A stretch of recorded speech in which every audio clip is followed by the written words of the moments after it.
குர்ஆனில் அல்லாஹ் ஜல்ல ஷானஹு தஆலா பல சிறப்பு வாய்ந்த துஆக்களை நமக்கு கற்றுக் கொடுத்திருக்கிறான். அந்த துஆ ஓதணும் என்பதாக சொன்னால் எல்லா விதமான முசீபத்துகளை விட்டு அல்லாஹ் நம்மை பாதுகாப்பான்.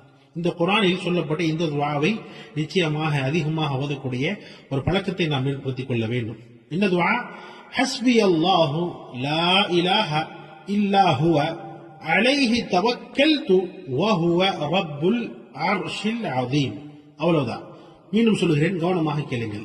ஹஸ்பி அல்லாஹு லா இலாஹ இல்லா ஹுவ அலைஹி தவக்கல்து வஹுவ ரப்புல் அர்ஷில் அஸீம்.